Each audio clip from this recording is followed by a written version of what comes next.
Welcome to the Eutaw Street Banter podcast. Welcome, everybody, to another episode here on the Eutaw Street Banter podcast. I'm Cody. With me, like always, is Elisha. What's up, buddy? How are you? I'm doing good. I'm excited. It's draft night. It is draft night, so if you're listening to us, you're gonna hear our little take as the draft happens live. You're probably not listening to this live because that would be impossible. Because we just don't trust ourselves that much yet. Yeah. So, you know what I mean? Yeah. But anyway, it's draft night. It's going to be a home run derby on Monday, All-Star games Tuesday, and Thursday, Wednesday. Good news, Orioles can't lose that day. We can't lose a lot of games this week. Thursday we can't lose. Yeah, so, this might be the best week of the season. Man, we're going to great record, right? But anyway, yeah, so we got some interesting things to talk about today. We're going to go through some MLB news and notes, some Orioles trade. And then we're going to talk about a quick overview of the past couple of series. But stay with us because we're going to go and dive into the Orioles draft, the first round anyway.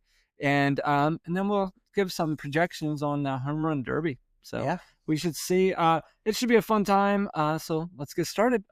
We'll start with the the MLB news. Yes. Here we go. This guy, he is not a current Oriole, but he was a former Oriole. Manny Machado got his 2000th career hit this past week, which is pretty impressive. He's currently at 2005, which is the year I was born. So he's doing it for me. Yeah, that's crazy.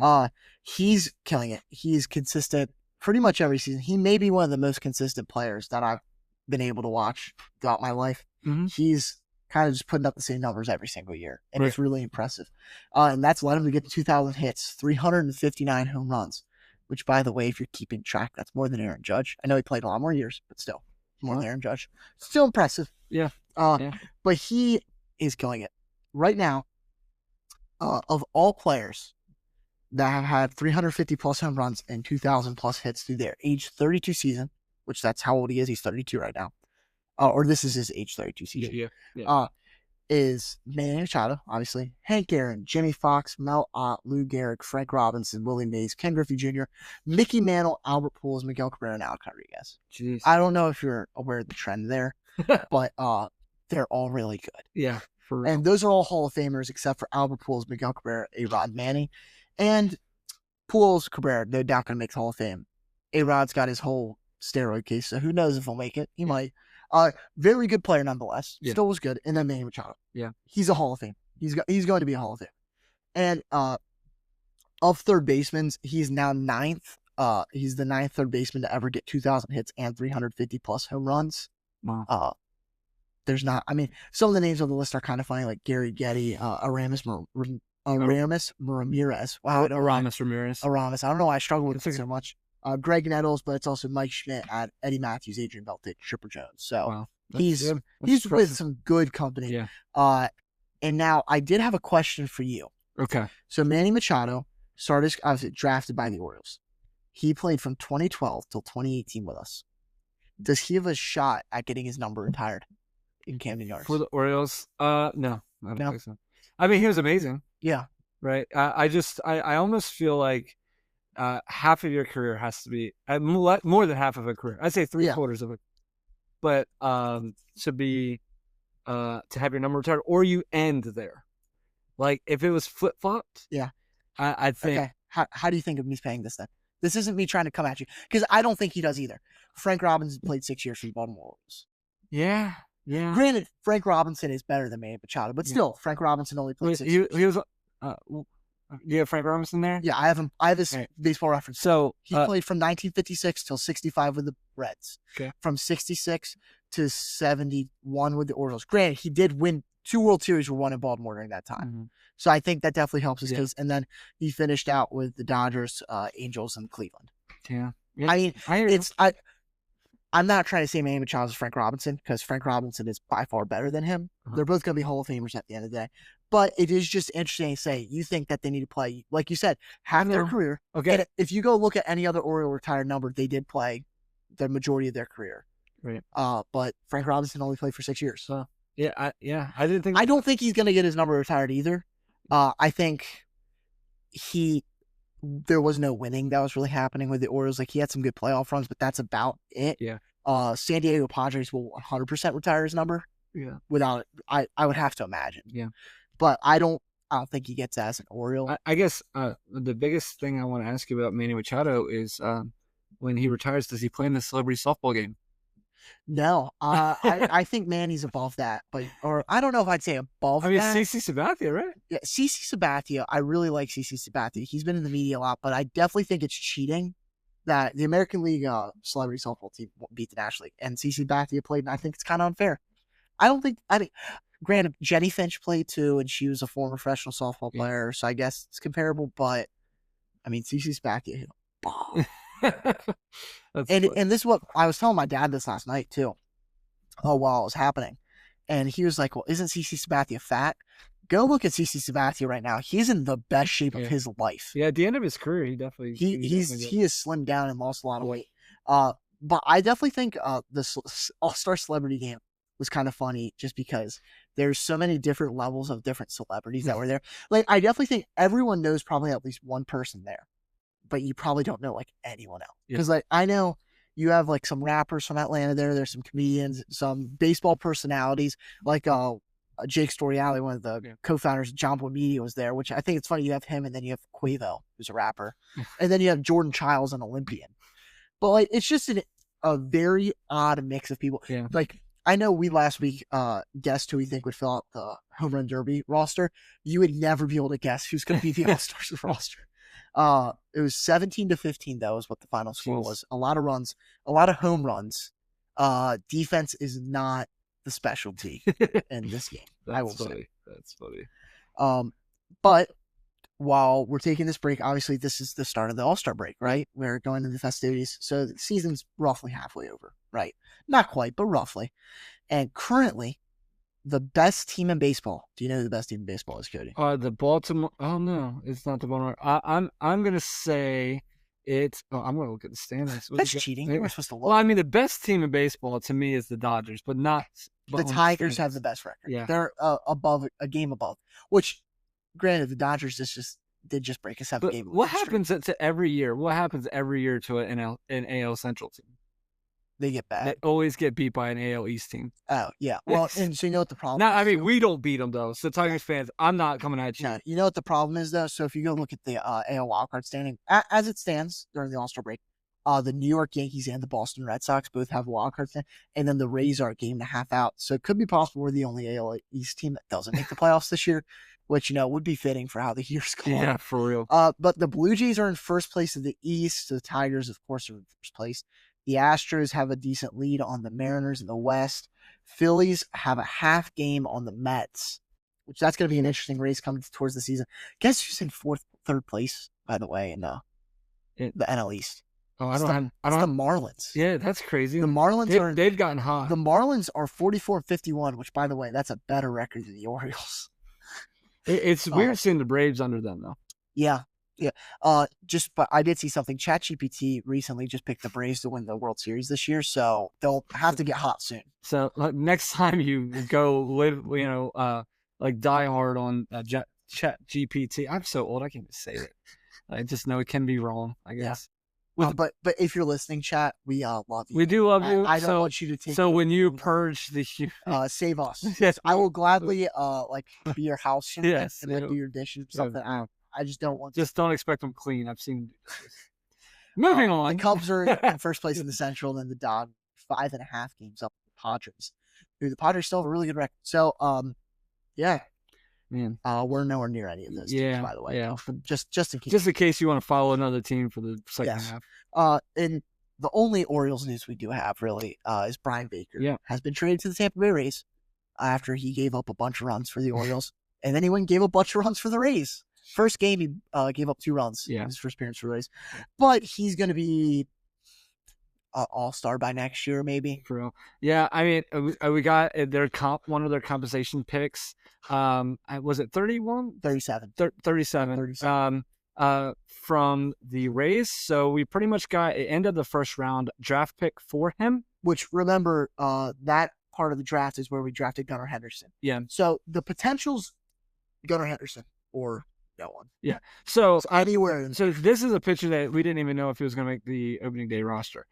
He also had no more no more moves, no more options. Yeah. That we could do. So if you say he gave up for the next week, he just kept giving up runs, we would have to probably put him on waivers, and then anybody, And then he would get claimed. yeah, for nothing. Yeah, this is I think this is the kind of best case scenario because you're not going to get that great of a prospect for someone like him. Yeah.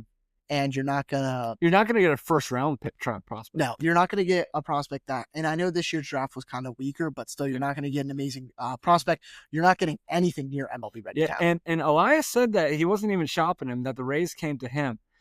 So that's hard to believe. I know, but it's one of those things where I wish they gave up a lot. I mean, to me, they gave up. I definitely think they gave up more than we did because I'm hoping in our number 37 pick we have a better player than a relief pitcher. Yeah, I do. But I know I was at work when this happened, and I pulled out my phone to check the time or something, and so I was like, "Yeah, that checks out." Yeah, I was like, "Yep, this is the beginning of the down." Yeah, but we'll get off of that. So I have trivia. All right. Well, I just the last time the All-Star game was held in Atlanta was at Turner Field, not at whatever Atlanta Stadium's called now. Yep, Truist. And that was the 2000 All-Star game where the American League All-Stars won 6-3. Okay. The AL All-Stars were headlined by people like Derek Jeter, Bernie Williams, Jason Giambi, Pledge Rodriguez. Yeah, honestly, there's a lot of Yankees on here. I will say Giambi was an A. What year is this? 2000. 2000. NL, you had Barry Larkin, Chipper Jones, Vladdy Guerrero, Sammy Sosa, Jeff Kent, Andres Galarraga, which I told Cody, just a great name. Yeah. But I want to ask Cody, who were the two Orioles representatives that season? You're not allowed to look it up. No. I think I'm not looking that up. I'm looking up their jerseys. I'm pretty sure. This is the year that we tried to do the sleeveless. Anyway. So who is the Orioles? 2000, dude. I have no idea. You're right. It was the season. This look awful. They're horrible. Oh my god, those are bad. Yeah. Okay. I'm telling editor Cody needs to put a picture of this up right here or something. That is bad. Holy cow. Yeah, isn't that crazy? Wow. So yeah, if Chipper Jones looks awful. If you're listening, in 2000, apparently we decided to go muscle sleeve shirt. But it's not even a regular sleeveless. That was okay. That's awful. But back to can I get the position? Is it one the pitcher? No, they're both infielders. One's obvious. 2000. Just think, good Oriole. Cal Ripken. Yes, he was a third baseman at this point. Okay, he didn't play in the game, but he was there. All right. And then we have one other guy. He's a shortstop. He was our shortstop this season. He was traded after the All-Star. Oh, really? After the All-Star break. I don't know who. Mike Bordick. Oh, Mike Bordick. Yes. Mike Bordick. He's a great person. Yeah, Mike Bordick. That was his lone All-Star season where with the Orioles in 100 games, he batted .297 at an .831 OPS. Solid year. Yeah, when I used to work for the Shorebirds, he was the infield coach there. Okay. Yeah. Oh, what an infield staff they had. Okay, not to go off on a tangent. Mike Bordick and Ryan Miner were their two coach. Two back. Yeah, that's pretty nice. Pretty good coaches there. Yeah, and who comes out of that? Jonathan Scope, Manny Machado. Yeah. I mean, daggone. Michael Gibbons, but they moved him to a pitcher. He was a shortstop. It was decent. Yeah. Make magic happen with Emily at Blue Crab Travel, your Disney vacation expert. Ready to experience the wonder of Disney? Let her help you plan the ultimate Disney getaway. Whether you're heading to Disneyland, Walt Disney World, or a Disney cruise, she has you covered. Emily can take care of custom Disney itineraries, tailored to your family's needs and preferences. She also can help find you exclusive discounts on Disney hotels, tickets, and packages. Imagine a stress-free vacation with hassle-free booking for accommodations, dining reservations, and fast passes. From character meet and greets to thrilling rides, Emily will make sure every moment is unforgettable. Email Emily Jones today at emilyjones@bluecrabtravel.com to start planning your dream Disney vacation. All right, let's move on to our least favorite part of the day, and that is the series overview. Guys, give me 3 minutes, please. So stay with me or fast forward 3 minutes, but try to stay with me. So, real quick, Orioles take 2 out of 3 against the New York Mets. This is when we thought we were making a turnaround. Orioles lose the first game 7-6 because mainly Brandon Young pitched, but he does pitch his best game. He goes 5 1/3 innings. Sad that's his best game, but he only gives up 2 runs, 6 strikeouts. Brian Baker gives up 4 in the 8th. which is the reason pretty much why we lost this game. That's why we got rid of him. Yeah. The Rays saw that and said, we want that. Yeah. Jackson Holliday homered in this game. Game 2, Orioles win this game 3-1 behind the new Orioles ace, Charlie Morton, second ace. Charlie Morton. Charlie goes 1 earned through 6 innings, and Henderson homered. So we'll take that all day. Game 3, Orioles win 7-3. I got a little nervous here because Sugano struggled again early, but he settled down. He gave up 3 in 6 innings, gave up the 3 early in the game. Jordan Westbrook homers. He's been hot. Starting to look like Jordan Westbrook again. Yeah. And this is when Orioles take 2 out of 3. If you remember, they were hoping the Orioles would be at least 4 back by All-Star break, and we were like, okay, this is looking good. Yeah. Orioles now go to have the Marlins come into play. Orioles win the first game of the 3-game series against the Marlins, 5-2, behind Dean Kramer, who was awesome. Dean Kramer goes 7 innings, 3 hits, 7 strikeouts, 0 runs. Did awesome. Westberg and Laureano both go 3 for 4 in this game. So, like I said, it looks like we're turning around, but then the next 2 games just go to crap. Orioles lose 6-0. Trevor Rogers pitches amazing. 6-0 doesn't really tell the story of this game. It's 0-0 pretty much the whole game. Until somebody gets a base hit on the Marlins, and they decide Trevor Rogers has been dominating too much. So they take him out. Soto comes in with a man on first, gives up the inherited runner from first. Dominguez comes in the next inning, gives up another run, and blew it. Scott blew it. He gives up 4 runs. But Trevor Rogers is the story here. He goes 6 2/3, 2 hits. That 1 run, it comes to him just because he scored. I think it's utterly ridiculous that we pulled him. He had 99 pitches at that point. I was watching this game with my dad, and neither of us knew why he got pulled there. Ridiculous. He'd given up 2 hits to that point. Yeah. And they were both just through the infield singles. Yeah. It's not like he has a ton of innings. No. Yeah, I mean, he's done like 30 innings this year. It's over. In my head, that's what it's called. And in my head, what does it hurt? You leave him out there and he gives up a home run. Oh well, what do you really think your bullpen can do? Yeah. Absolutely. In Game 3, Orioles lose 11-1. Why? Because Brandon Young pitched. He was on the mound. He goes 4 1/3, 7 earned runs, and that's not quite good. 9 hits. Basically, if you're getting hit, you're scoring.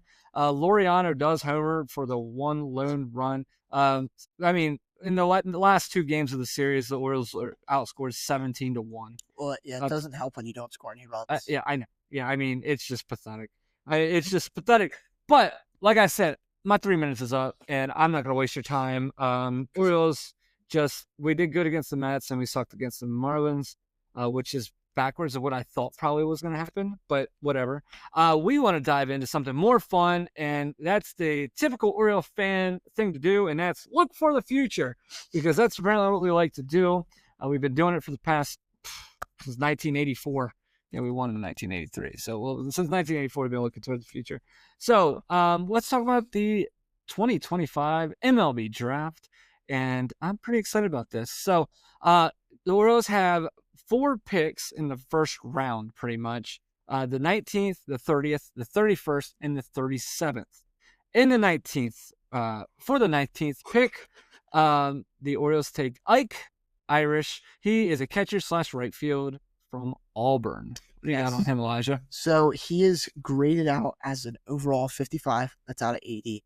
His hit and power definitely is strongest. His arm's not too bad. Run and field isn't quite up there with the rest of his tools.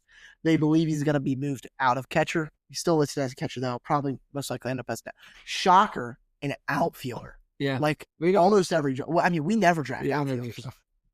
And guess what, Cody? What? He's a blonde white guy. Yeah. You'll see that's fits right in, apparently. Yeah. Huh?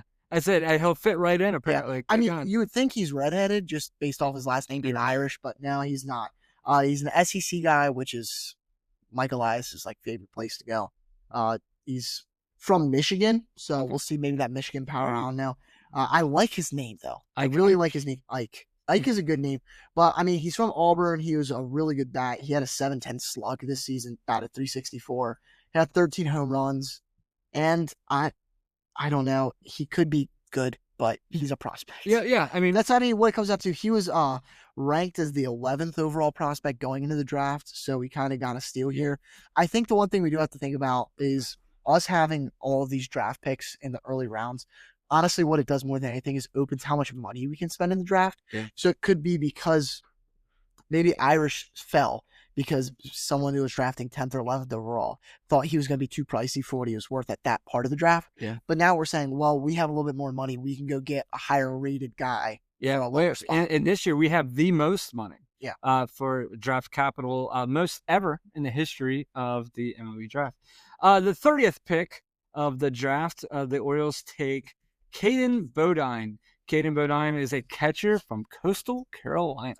Yeah. So another catcher. Yeah. This one looks like he might actually be a catcher though. Yeah. So he's from the Sun Belt Conference, so they still stayed in the South, just not quite Southeast. Yeah. He did really good. His bat is definitely what he's known for. His hit. He has a 60 hit tool. He's a little bit lower rated. He was rated 32nd overall, so right about where we got him at. His arm is really good, it seems like, but his field is decent. It's power and run. He's not going to come out and hit a bunch of home runs. He's not hitting as many home runs as Ike may. Yeah. But he's really slow. My favorite line. So MLB.com has like these bios that they write for every player and stuff. And my favorite paragraph about is Bodine's lack of athleticism and agility limits him a bit behind the plate, but his instincts help. He's a really good framer, but he has to clean up receiving and blocking, so like half of it. His fringy arm strength plays up thanks to his quick release. Yeah, his fringy. So he had a 39% of base stealers is what he caught, which is not bad. But it seems like maybe his arm is rated as a 50 tool, but maybe it's not as much as that being good as it is his timing. Right. So if you put him in the outfield, it's not going to grade out as good. But if he's not athletic, that's an interesting pick. I don't really love hearing that. But he's a switch hitter, which we already have a switch hitting catcher. And Cody jokingly, when we saw this draft come by, I was like, well, I guess Adley's the first baseman. Yeah, Adley's first. Cody, you forget Adley's not going to be on the team.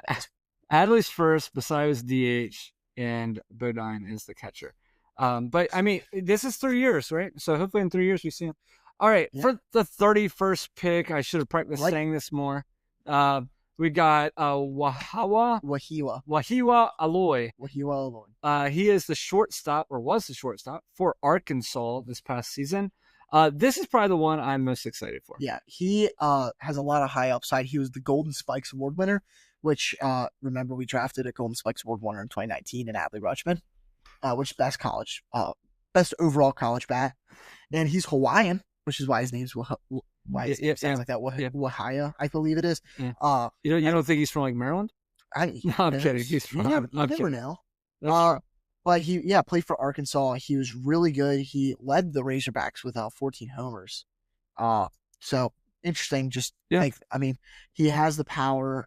He has the hit tool, and everything's kind of there for him. This is definitely, I would say, the highest upside player that we got so far in the draft. Obviously, we've only made 4 picks so far, but this is the highest upside.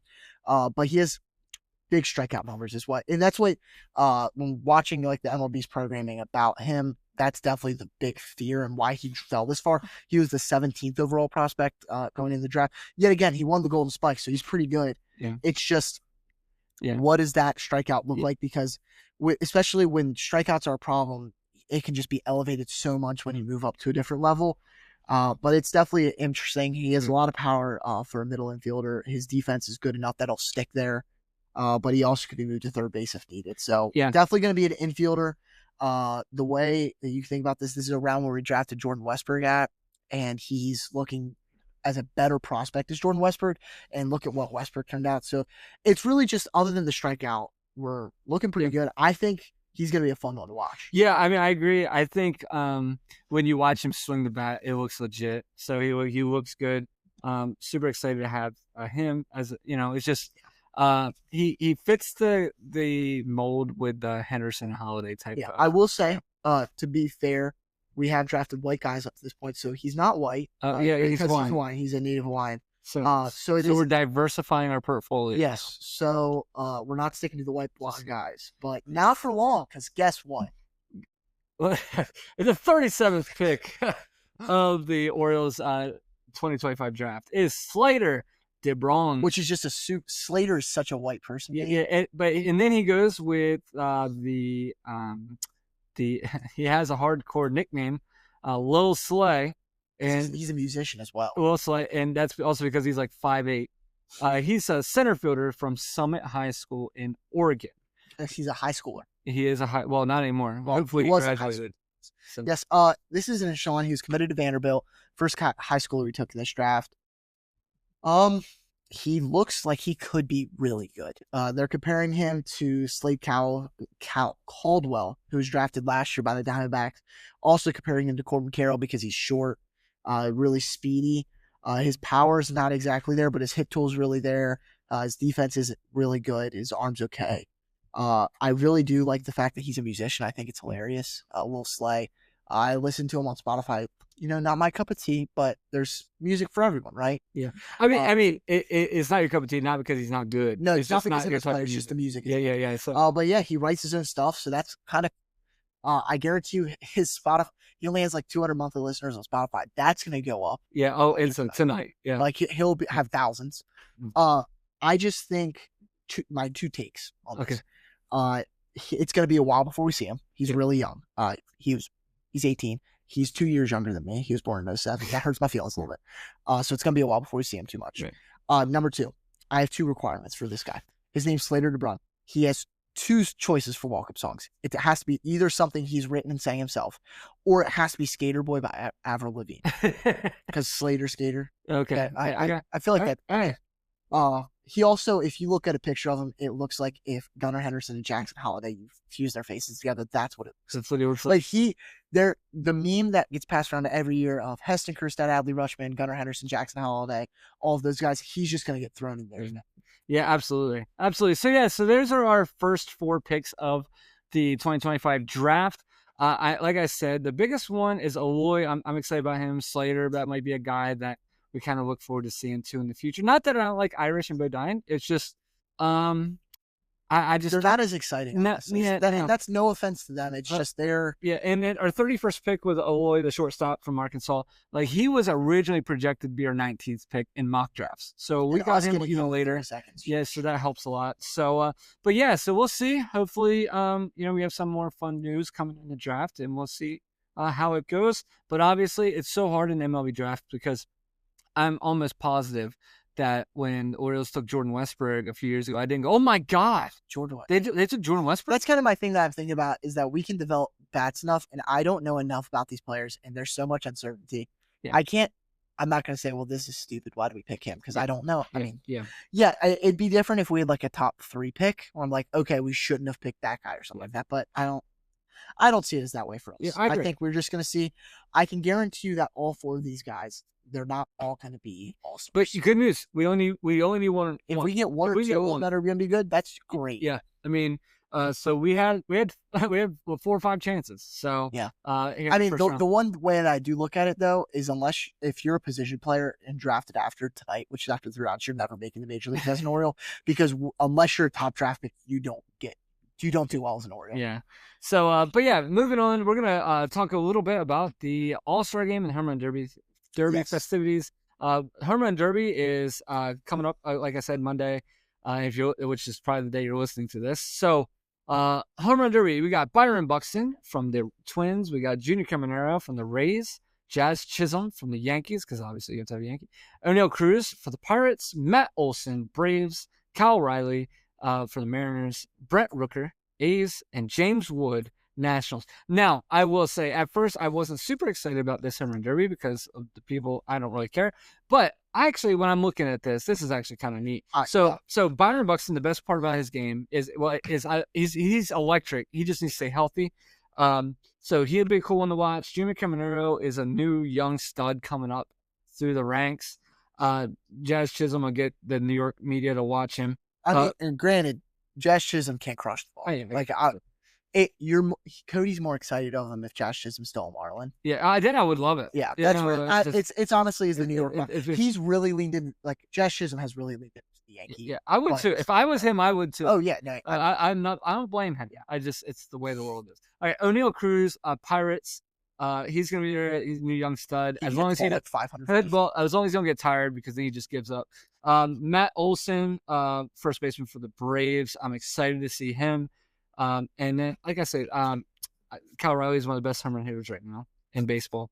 And then, a guy that really had all his cards dealt against him because he plays for the A's, Brent Rooker. He kind of had a late emergence of his career. That'd be fun. And then another phenom coming up through the ranks is James Wood. So for young guys right now, you got James Wood, O'Neal Cruz, and Junior Caminero. We got 3 top young superstars in this home run derby. In the home run derby, you can kind of at least get to see people and kind of because it's a smaller venue. But yeah, so who do you got? Who's winning it for you? Okay, this is how I take it. The guy that you just say, why wouldn't he win? He's never going to win. So Cal Raleig's not going to win just because he's hit it's just, he would be too obvious of a pick to hit it. Yeah. And then here's also how I'm thinking. O'Neal Cruz, I want to pick him just because of how hard he hits the ball. I just don't know if he can actually do it. James Wood has the most power of any player here. I just don't think it's the right power. I think he has game power, but not home run derby power, if you get me. He has the ability to drive the ball to another field. I just don't know if he can really lock it enough to just hit. Okay. Yep. Junior Caminero is going to be same with Jazz. Matt Olson, I think, is going to he might be the runner. Is this going to come to the end? Who likes no one? Byron Buxton's going to win. That's my pick. Byron Buxton. Okay. I think he is a really nice way. And because if you think about it, other than granted, Pete Alonso, it kind of was never who you expected to win. Yeah. It's not like the clear, obvious Cal Raleigh. I mean, think about it. Trey Mancini almost won a couple years ago, and I didn't think he was going to. Yeah. I think Byron Buxton, he's electric enough, and he can, he's the most athletic of any of you guys here, probably. And that, I think, does help with endurance. Yeah, I think my 2 guys that I'm in the mix of is O'Neal Cruz and Matt Olson. Those are my 2. And the only reason Matt Olson, the big one for me, is he hits batting practice there all the time. Yeah. So he's used to everything. That's true. I'm going to take Matt Olson. Okay. I was O'Neal Cruz. I was O'Neal Cruz the whole way right there. And you just changed it. And I just changed it. So watch it be O'Neal Cruz is going to win, and then I will change this whole... No, okay. Yeah, I think it's going to be interesting, though. I think, honestly, all of these guys are great for this. Yeah. I think it's less superstars than it has been in the past. Yeah. Like, last year you had Bobby Witt, Gunnar Henderson, all these guys. But I think this is going to be almost a better product than last year. Yeah, I agree. Yeah, there's not one person that... never mind. I was going to say there's not one person I don't want to win, but he doesn't want Jazz to win just because he's... Yeah, and I don't want O'Neal Cruz. Because I didn't he almost picked him. Because I didn't pick him. Because you did. Okay, that makes more sense. I think O'Neal Cruz, I think it's good for him to be there for the Pirates because, you know what? It's hard being a Pirates fan. You need something to root for. James Wood as national, I think. How crazy you got him in the home run derby, and then you'll have their starting pitcher, Skeens pitching for you. He's starting the game. And you're one. And that's it. Those are the only 2 people you'll see all weekend from your team, though. Granted. Brent Rooker, I love that for him that he's here. Yeah. A while ago when we had a Brit Does Baseball on, I picked him as one of my best hitters this season. He's done good, not quite what I thought he was going to do, but he's still, he's an all-star this year. Yeah. I do find it funny, him and O'Hearn were teammates on the Royals, 21 or 22, something like that. They both were DFA'd, and they're both all-stars now, so the Royals could have had both these guys, but they didn't turn out. Yeah. Speaking of all-stars, let me run through the all-star starters really quick. For the All-Star game. In the All-Star game, we got a catcher. The starter is Cal Raleigh. First baseman is Vladimir Guerrero Jr. Second baseman is Gleyber Torres. Third baseman is Jose Ramirez. No, it's not. He's hurt. Oh, you're right. He'll be replaced by someone. Okay. And maybe Caminero. I won't even try to see that right there. Yeah. That's for Aaron Boone to pick. So it's gonna be Josh Chisholm Jr. Yeah, probably. Yep. Okay. Shortstops, Jacob Wilson of the A's. Outfield, Aaron Judge. All the outfielders, Riley Green and Javi Baez rounds out the outfield. Designated hitter is Ryan O'Hearn of your Baltimore. Yes, Ryan O'Hearn. Yes. So knowing how his luck is, he's going to get ground into a double play. Yep. And one at bat. Oh, that's all you get anymore in the All-Star game. Well, not if you're Aaron Judge. You're Aaron Judge or But yeah. Granted, if I was a manager, I thought you're right. National League starters, catchers Will Smith, first baseman Freddie Freeman, second baseman Ketel Marte, third baseman Manny Machado, shortstop Francisco Lindor, Outfield is, well, they have Ronald Acuna, but I don't think that's He's happening. not. I don't think. Yeah, I don't think that's happening. And then you have Pete Armstrong and Kyle Tucker. Round out your outfield. Designated hitter Shohei Ohtani. A couple guys I really want to watch here is I'm excited for Pete Armstrong. That's gonna be a fun one. Yeah. And then Frankie Lindor. Like, I mean, right when you think his career's dwindling, he's. I don't know if anyone thought he was. I did. I mean, he got paid $300 million. Yeah. So, I mean, I didn't think he was an all-star. Well, he doesn't deserve to start this year. Last year he was almost an MVP, but he didn't deserve to start this year. You know who's not on the All-Star team though? No. Christopher Sanchez. Christopher Sanchez. I bet Phillies fans are okay with that. Oh yeah, I'm sure they didn't think it was like a big deal at all. Yeah. I mean, Jacob, what's it? Mizorowski. Yeah, gets picked. So because do you know how, he's had a tough season. He's pitched a lot this year, right? Yeah. It's like 28. Was it 20 innings? 25 innings. 25 innings, and he's starting the All-Star game.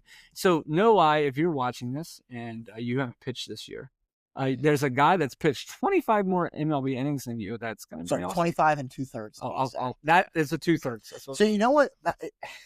So Jacob Mizorowski has pitched really well. Granted, and he's a stud. He's 4-1. He's a 2.8 ERA. He struck out a lot of guys. He has a 33 strikeout, 33% strike, whatever. Christopher Sanchez has a 4.1 WAR in 18 games. He's thrown 107 innings. So if you're doing the math, that's over 4 times more than Jacob Mizorowski. He has a 2.59 ERA, which is lower. He has a 1.65 ERA plus, which is higher than Mizorowski. He has 116 strikeouts, which is much more than Mizorowski, obviously. And he also has a lower walk percentage. So, yeah, he should have made it over a lot of people. He still was given his All-Star bonus by the Phillies, which I think is a great gesture by the Phillies. It is. So unless there's some behind-the-scenes things that Christopher Sanchez declined the All-Star game, I think he he must have just punched somebody's wife or something. I don't understand what's happening. Because they did come out and say that 12 pitchers declined the All-Star game before they got to Mizorowski, which is ridiculous. You could ask me 12 times and I wouldn't say no. I'd fly out right now. Yeah. I know. But you have to do the podcast today. No, I don't care. I don't care. I'm just supposed to say, oh yeah, that's why I didn't go. I'll do it from the bullpen of the All-Star game. Yeah, that'd be sick. But Mizorowski is going to win Rookie of the Year this year in the NL. And he's going to probably win a Cy Young eventually if he doesn't tear his arm completely off. He's really good, but he only pitched 5 games. Because do you know who's pitched in more games and has better stats in almost every category? Who's that? Trevor Rogers. Yeah, Trevor. Yeah, that's true. And so you know what? The only thing you can go to bed at night thinking of when Kyle Stowers hits 3 home runs off the Orioles, and you're just like, what do we do? Trevor Rogers has actually been really good this year. Oh yeah, very. And I said this a little bit ago. I'm not saying he's going to win the Cy Young, but if he keeps this up, he will win the Cy Young. Yeah. I'm not saying I believe he's going to keep this up because I don't. But if he does, he'll win the Cy Young. Yeah. There's no way it'd be impossible for him not to be top 3 if he doesn't keep this up. I mean, I'm sure he can't keep this up. But. And I mean, I keep second guessing that trade and everything all the time. And the biggest thing is just know Kyle Stowers would not be playing outfield for the Orioles right now. He'd probably be playing for the Tide. He probably would have been called up with all the with all the injuries, right? But what do we need right now? We wouldn't have signed Dylan Carlson. Do we need a pitcher or do we need an out? Yeah, that's true. Pitcher. That's what we needed. We have it. So hopefully he can keep it going, especially next year when we really need him. So I agree. The other good thing is we get him next year. Yeah, that's the whole reason the trade happened. I mean, the other bad thing is that he goes to arbitration. Yeah, next year. Yeah, or I guess in the off season or whatever. So we're gonna probably have to pay him a lot of money. Yeah. The other, so we'll end up what's the chance he gets traded? Yeah, I don't know. But anyway, so we'll see. Like I said, we'll see if the next time we come on the air that we still have O'Hearn, because I'm just wondering if the only reason he's still on our team is because he's an All-Star and we have to have an All-Star. But if you look at the Angels, if you turn down your All-Star nod, like you say, you just don't get an All-Star. Angels haven't had an All-Star in 2 years. What? This year and last year, they never had a representative because whoever it was turned it down. Well, that's crazy.